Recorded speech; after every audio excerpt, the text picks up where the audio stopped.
Et le Lamifa! Aujourd'hui on se retrouve pour une nouvelle vidéo et aujourd'hui on se retrouve pour parler de comment trouver l'amour en 2022. Alors je sais, j'ai un petit peu de retard là, sincèrement, on est en mars, j'aurais dû faire cette vidéo en janvier, mais c'est pas grave, on est là quand même. Bref, je vous ai réuni les 4 étapes ultra importantes pour trouver l'amour en 2022, donc restez là, asseyez-vous, prenez une petite tasse de thé ou de café parce qu'il y a du lourd. Mais avant que je vous balance tout ça, venez me rejoindre sur mon compte Mime et sur mon compte OnlyFans. J'ai ouvert ces deux plateformes où je poste quotidiennement des photos, des vidéos de moi en lingerie, en nu artistique. Il y a du très gros. Oh là là mon dieu. Donc si ça vous intéresse, n'hésitez pas à aller jeter un œil dans la barre de description. Ce sont mes plateformes privées où il y a des médias qu'il n'y a pas évidemment sur mes autres réseaux. Bref, on n'est pas là pour discuter de moi, de mon corps, mais on est là pour discuter de comment trouver l'amour en 2022. Donc j'espère que vous êtes prêts, c'est parti! Alors, la première étape pour trouver l'amour en 2022, ça va être de favoriser les interactions in real life. Donc on oublie les sites de rencontres, les réseaux sociaux. Ok, c'est bien, mais au bout d'un moment, ça limite énormément de rencontrer des gens. Parce qu'en plus, quand on rencontre quelqu'un via les réseaux sociaux, on n'a pas cette vibe, cette énergie qu'on peut ressentir quand on rencontre quelqu'un IRL dans la vraie vie. Donc très sincèrement, sortez tout seul. Je sais que c'est un exercice très difficile, mais moi par exemple hier, je suis partie en ville toute seule, je suis allée faire un peu de shopping, manger un truc toute seule et je peux vous assurer qu'en étant seule, j'ai parlé avec plus de gens que quand je suis accompagnée. La discussion vient toute seule, tu rencontres des gens, tu discutes avec les vendeurs. Il y a plein d'interactions et d'opportunités qui s'ouvrent à vous quand vous êtes seul. Donc n'ayez pas peur, allez-y, sortez et ne restez pas enfermés chez vous sur votre téléphone parce que alors ça, en 2022, c'est difficile quoi. Ensuite, une deuxième étape pour trouver l'amour en 2022, je pense que c'est la plus importante. Ça va être de ne pas baisser vos standards pour cette personne. Alors, je pense qu'on a tous et toutes une personne dans la tête pour qui on pourrait déplacer monts et merveilles, aller tirer la lune et pour qui on serait prêt à accepter le minimum du minimum. C'est-à-dire que de base, on a des standards pour notre futur partenaire. Donc voilà, on se dit, je veux qu'il soit comme ça, j'aimerais, qu'il soit comme ci, tatati tatata. Sauf que pour cette personne qui nous fait craquer et chavirer le cœur, on prend notre barre de standard là et on la baisse à très bas.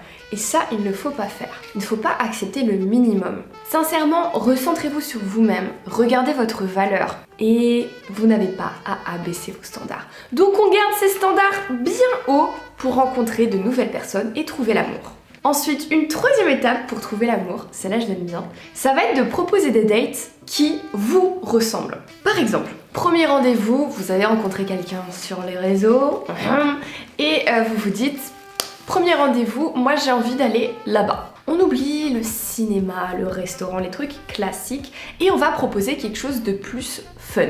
Par exemple, viens on va faire un karting, viens on va faire de l'acrobranche, viens on va faire quelque chose. Et vous proposez un date qui vous ressemble. Parce que si la personne elle dit oh non, j'aimerais plus aller au cinéma, oh non, viens, on va plutôt aller au resto, on va boire un verre, vous allez déjà direct remarquer que cette personne elle est pas fancy, elle est pas très fun, elle est pas dans le mood. Donc direct, vous ne perdez pas de temps, vous éliminez les personnes qui vous ne ressemblent pas, donc proposez des dates qui vous ressemblent pour pouvoir un petit peu trier. C'est horrible dit comme ça, mais vous m'avez compris.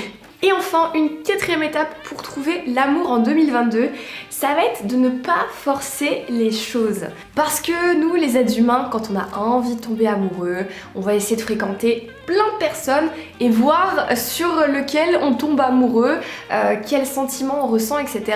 Et on va chercher à tomber fou amoureux le plus vite possible. Malheureusement, les émotions, ça se contrôle pas, ou très peu. Et plus vous allez vous mettre de pression pour ressentir quelque chose pour quelqu'un, plus vos sentiments, vos émotions, elles vont se cracher. Donc laissez les choses venir avec le temps. S'il faut qu'il y ait 4, 5 dates, 7, c'est pas grave, c'est normal. C'est peut-être que vous prenez un petit peu plus de temps que les personnes basiques. Et sincèrement, si vous vous posez trop de questions, est-ce que je l'aime bien? Est-ce que je l'aime pas? Est-ce que je devrais continuer à le voir? C'est que vous n'avez pas de sentiments. Quand vous aurez des sentiments et quand ce sera la bonne personne pour vous, vous allez le ressentir. Vous allez avoir envie de voir la personne beaucoup plus souvent et vous n'allez pas vous poser 50 000 questions de si vous l'appréciez ou si vous l'appréciez pas. Vous l'apprécierez direct. Donc on ne force pas, on ne pose pas des étiquettes trop rapidement, on prend le temps de ressentir. Du coup voilà les MIFA, la vidéo est terminée, j'espère qu'elle vous aura plu. Lâchez un pouce bleu si c'est le cas, ça me fait toujours ultra plaisir. Et n'hésitez pas à me dire en commentaire si vous trouvez que c'est plus facile de trouver l'amour en 2022 ou si c'était beaucoup plus facile à l'époque. N'hésitez pas non plus à me rejoindre sur Instagram, c'est mon seul réseau social, je suis la plus active, je vous partage des codes promo pour mon mime, pour mon OnlyFans, je vous partage mon quotidien, donc on se retrouve sur Instagram. Et puis quand ça c'est fait, nous on se dit à mercredi pour une prochaine vidéo. En attendant, portez-vous bien, je vous fais des gros bisous.